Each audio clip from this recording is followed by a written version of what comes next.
Siapa itu? Yaitu USAID, yang merupakan sebuah yayasan yang didanai kebanyakan oleh Soros.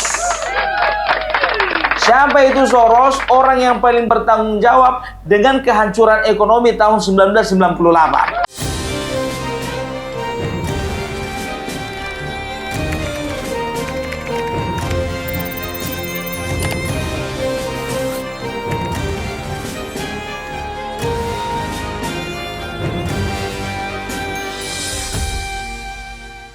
Hai semuanya, selamat datang di Sinergi Update. Bagaimana kabar kalian guys? Semoga kita semua selalu diberikan kesehatan dan juga keselamatan dari Tuhan Yang Maha Esa.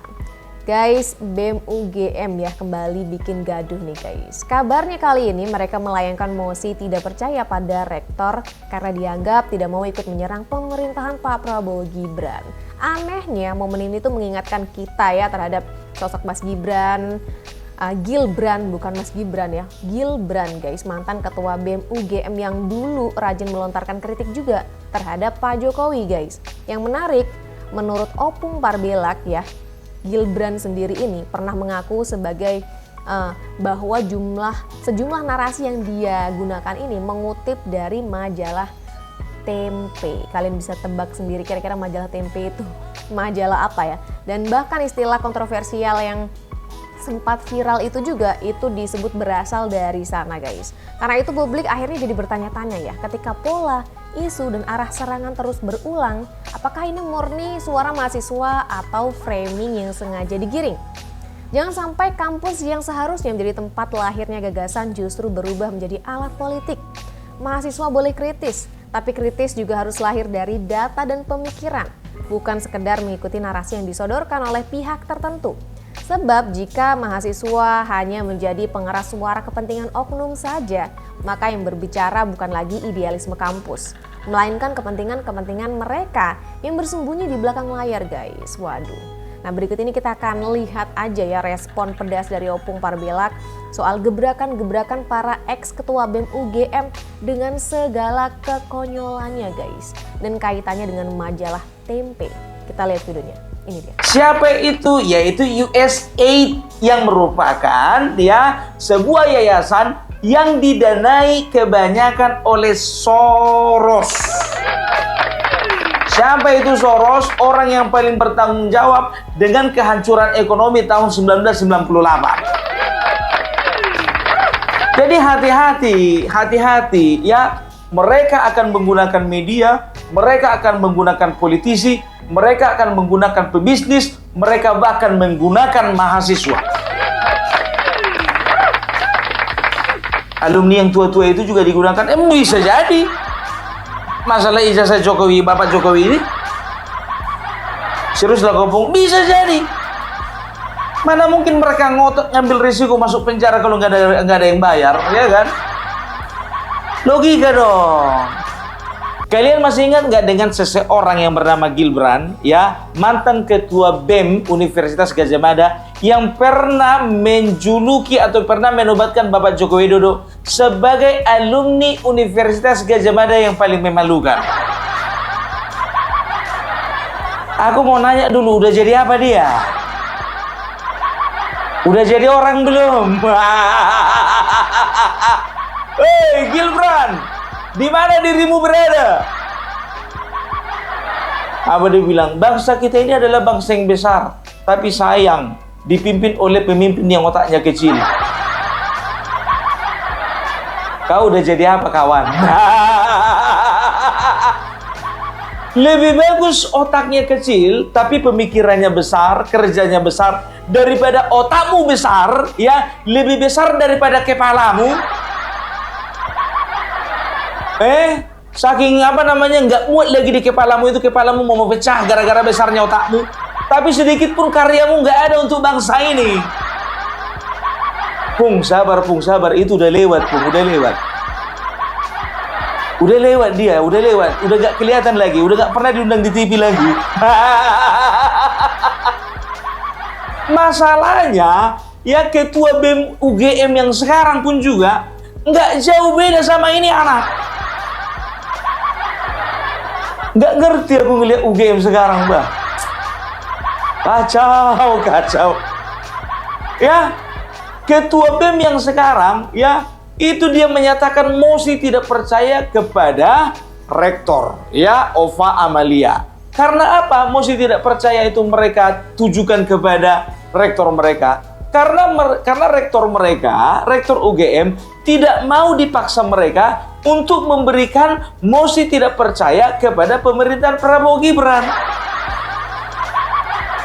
Jadi mereka mendesak ya rektor UGM ya untuk menunjukkan mosi tidak percaya mereka ya kepada pemerintahan Prabowo Gibran. Rektornya nggak mau. Nah, mereka menunjukkan mosi tidak percaya mereka kepada rektor. Dengan alasan bahwasanya Prabowo Gibran ya selama ini hanya membuat kebijakan-kebijakan yang menyengsarakan rakyat. Sok tahu kau. Kebijakan apa? Kau masih bisa bernapas pun sampai sekarang. Itu salah satu dari kepada kebijakan Bapak Joko Widodo dan juga Bapak Prabowo sekarang. Ya kan? Kita lihat dulu ini. Kita lihat ya, kita lihat beritanya. Kalau kau habis lah kau pagi hari ini. Habis. Mana dia ini? Kita ke informasi lain, Saudara. Badan Eksekutif Mahasiswa Universitas Gadjah Mada Yogyakarta menyatakan mosi tidak percaya kepada rektornya, Ova Emilia. Mosi tidak percaya itu dinyatakan BEM UGM karena pemerintah saat ini dianggap tidak berpihak pada rakyat. Mosi tidak percaya dinyatakan oleh Badan Eksekutif Mahasiswa Universitas Gadjah Mada Yogyakarta kepada rektornya sendiri, Ova Emilia. BEM UGM mengaku kecewa kepada rektor karena dianggap tidak berani menyuarakan kritikan kepada pemerintah. Ketua BEM UGM, Tio Ardianto menyebut, pemerintahan saat ini banyak mengeluarkan kebijakan yang tidak berpihak kepada rakyat, sementara mahasiswa yang mengkritik kerap mendapatkan intimidasi dari aparat. Di sisi lain, Saudara, Rektor UGM yang diharapkan mau membantu perjuangan mahasiswa dalam mengkritik pemerintah, justru tak berani bersuara.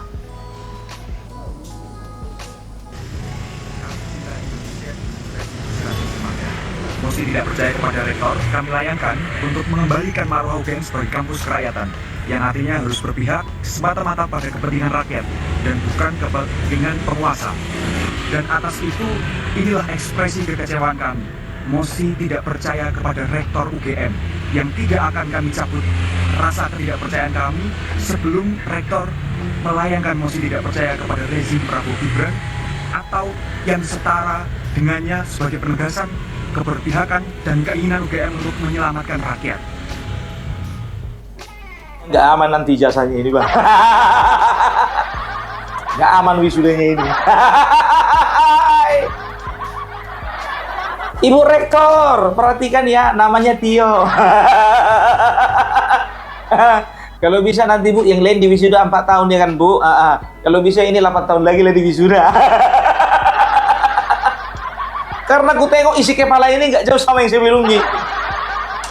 Payah, ya kan? Dasarnya apa coba? Ya, dasar mereka itu mengatakan bahwasanya, ya, mereka itu tidak percaya kepada negara yang kebijakan-kebijakannya tidak berpihak kepada rakyat. Tahu rupanya? Tanya dulu sama orang ini satu-satu, ya. Nggak boleh lihat laptop, nggak boleh lihat Google, ya kan? Coba tanya dulu sama mereka, apa-apa saja kebijakan masyarakat, apa-apa saja kebijakan presiden yang tidak berpihak kepada rakyat. Nggak tahu orang ini. Nggak kan tahu itu. Paling tahunya BBM naik. Setelah itu revisi undang-undang TNI. Setelah itu undang-undang Pilpres. Dasar mahasiswa zaman sekarang. Indonesia gelap. Darurat demokrasi. Coba, ya, pernyataan kawan ini kan tidak mendasar, ya, coba, ya.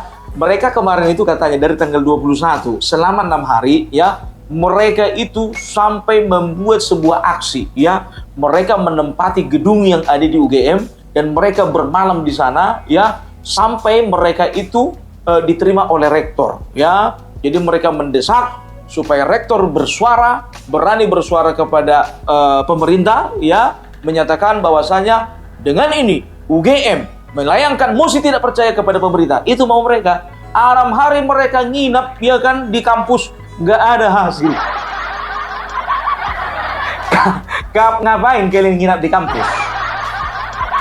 Bilang aja lah udah lewat batas uang sewa kamar. Banyak kali ya kan, begitu ditagih sama ibu kos ya kan, mana uang sewamu, tunggu bu, kami seminggu di kampus mau melakukan aksi nih bu, demi rakyat. Rakyat, telepon dulu mamamu bayar uang kampus. Loh, ibu nggak berpihak kepada rakyat kalau begitu. Ibu tidak berpihak kepada perjuangan kami. Lambemu, uang kos, udah waktunya iki. Simbokmu jualan di pasar, bapakmu petani, gaya-gayaan. Demi rakyat. Ibu ya kamu itu berjuang, belajar bagus-bagus, gak usah aksi-aksi demo, belajar bagus, wisuda bagus, nilai bagus, bisa kerja, ben iso bantu bapakmu sama simbokmu, ngono. Gondeng, wedan. Mak, jadi ibu kos yang nasihati orang ini, Mbak. Nggak peduli orang ini, yang penting ada aksi di lapangan, kan begitu. Satu hari nggak ada tanggapan, 2 hari ditunggu nggak ada tanggapan. Sebetulnya mereka menikmati itu aksi itu ya kan, karena apa? Malam pertama bakar-bakar ubi, bakar singkong wah. Malam kedua di teleponnya kawannya, ada ikan. ada bawa lah biar kita bakar di sini, kan gitu. Rata-rata mereka yang bikin aksi ini, ya tanya kalian lah, dari 100 contoh yang bikin aksi, cuma 3 yang paham itu, lainnya nggak paham. Masuk malam ketiga ya kan, ada tua. Hong, kau kira jadi di Medan? Ya di sana pun ada tua, tapi kan orang-orang tertentu, ya kan, yang apa namanya, yang jualan kan begitu kan. Masuk malam keempat, ya kan gitu kan. Ada snack apa lagi? Ya kan, oh biar dari aku kacang, biar dari aku kue, biar dari aku nanti kopi, katanya kan. Masih semangat ini, ya kan, hari ketiga, hari keempat, kelima, keenam, udah nyerah orang itu, udah tipis logistik. Akhirnya menyerah mereka ya kan. Ya sudah, kalau memang seperti itu, kami nyatakan kami tidak percaya lagi kepada rektor. Bu, catat itu bu, nama-namanya bu, catat bu ya. Mudah-mudahan ibu bisa ingat nama-nama orang ini. Ya pertimbangkanlah bu, mana yang bisa cepat wisuda, mana yang bisa diperlambat. Generasi kayak gini mau kami percaya membawa bangsa ini, mengatasnamakan rakyat. Sebetulnya mereka sudah terkontaminasi dengan politik. Iya, coba lihat ya kan, mantan ketua BEM orang ini kemarin itu, si Gibran itu tidak percaya kepada rakyat, apa namanya, presiden, tidak percaya kepada sistem pemerintahan, tidak percaya dengan pemilihan, tapi ujung-ujungnya apa? Jadi caleg dia dari PKB. Mencalek dia, tidak lapet. Tanya dulu dia udah kerja di mana sekarang. Banyak kali gayamu, ya kenapa enggak? Ya, aku bilang ini, kemarin ini nongolnya 2023, sebelum Pilpres, setahun sebelum Pilpres, ya kan? Awak tengok ya kan, gaya kawan ini ya kan, kayak gaya sudah memang betul-betul politisi, apa namanya, politisi. Gayanya kayak udah politisi yang apa aja, petantang petenteng ya kan, ngomong aja masih belakotan, kumis saja baru numbuh. Iya kan, dia katakan apa? Dia katakan apa namanya? Kita tidak bisa percaya lagi pemerintah, tidak percaya lagi sistem pemerintahan, kita tidak percaya lagi dengan pemilu. Kalau misalnya sebelah sana menang, berarti curang. Rupanya salah satunya dia tujuannya mau mencalek dari partai pengusung nomor 1. Partai pengusung nomor 1 kan waktu itu salah satu PKB ya kan. Wajar lah, gara-gara apa namanya, cawapresnya kan si Imin. Oh pantas lah berkoar, rupanya mau mencalek dari partai si Imin. Keong. Ya kan, coba bayangkan kalian dulu ya. Selama ini coba sekarang bersuara dia. Ada bersuara dia. Ada di undang-undang TV-TV dia. Si Panggaron itu kalau bahasa Bataknya si Panggaron, apa si Panggaron? Sok jago, ya kan? Bentang diundang di TV sana, undang TV sini, undang TV sana, undang TV sini, undang podcast sana, undang podcast sini, ya kan? Ngerasa lah dia bahwasanya dia punya nama kan begitu. Ternyata setelah habis berita Pilpres, habis juga itu barang. Udah jadi apa dia? Komisaris utama. Kurasa pun juga di PKB pun juga dicampakkan juga, dia nggak tahu juga ya kan? Koreksi aku kalau benar. Koreksi kalau salah tuh, kalau salah. Kalau benar nggak perlu dikoreksi. 2023 masih tahu nggak kalian? Tahu nggak kalian ya? Waktu itu ya siapa namanya itu? Aku lupa kok ya. Tapi ketua BEM UI ini ya tahun 2023 Melki namanya Melki. Diundang Abraham Samad lah ya kan? Ya kita tidak bisa percaya pemerintah. Saya rasa pemerintahan ini sudah bobrok ya. Saya rasa politik di Indonesia ini menuju kehancuran katanya begitu kan? Ternyata nggak lama lagi keluar berita ya kan? Yang namanya Melki ketua umum BEM ya ketua BEM Universitas Indonesia melakukan kekerasan seksual. Pelaku di media sosial X dengan nama @bulanpemalu melontarkan cuitan terkait ketua BEM UI Melki Sedekuang. Cuitan yang diunggah 18 Desember itu berbunyi, KBM UI 2023 ngelakuin kekerasan seksual. Pemilik akun juga mengunggah informasi soal Melki dinonaktifkan sementara dari jabatannya. Pencopotan Melki tertuang dalam surat keputusan yang dikeluarkan Wakil Ketua BEM UI, Siva Adindia. Kepala Biro Humas UI, Amelita Lucia membenarkan informasi tersebut. Namun saat ditanya lebih detail soal alasan pencopotan Melki, Amelita menyatakan hal itu menjadi ranah Satgas Pencegahan dan Penanganan Kekerasan Seksual. Datang si Abraham sama kampret. Baru kundang udah bikin mulai dia. Yang awak undang rupanya pelaku kekerasan seksual. Melki Hua namanya kalau nggak salah. Ada berita ini, tanggung jawab kalau Bungpar belak, iya kan? Nah, biar tahu kalian ya, kenapa ya orang-orang UGM ini, maaf ya, oknum lah gue bilang ya, oknum mahasiswa UGM walaupun ketua BEM, oknum lah gue bilang dulu ya kan? Aku nggak bisa mengeneralisir semua ketua BEM seperti itu kan gini. Cuman masalahnya ini ketua BEM dari universitas terkemuka yang bikin masalah, yang Gajah Mada dan juga UI. Ya kan begitu kan? Nah, ternyata biar tahu kalian ya, ada sesuatu ya bisa dikatakan kenapa lah ini orang nyonyornya apa namanya terlalu maju gitu kan. Waktu kemarin kita tengok dulu, kita lihat ini buktinya nih. Jelas saya mengutip dari apa yang dituliskan oleh Tempo bahwa salah satu calon wakil presiden dari kontestasi tahun ini digelari dengan anak haram konstitusi. Adapun namanya sangat mirip dengan nama saya. Yang sebelah namanya Gibran, sedangkan nama saya adalah Gilbran. Makanya saya punya inspirasi untuk mengutip apa yang disampaikan oleh Tempo. Saya masukkan ke dalam baju ini, bukan anak haram konstitusi. Karena kita sadar bahwa konstitusi adalah panglima, karena kita sadar bahwa konstitusi tidak boleh dikangkangi, dan kita sadar betul bahwa anak muda harus melek dengan konstitusi.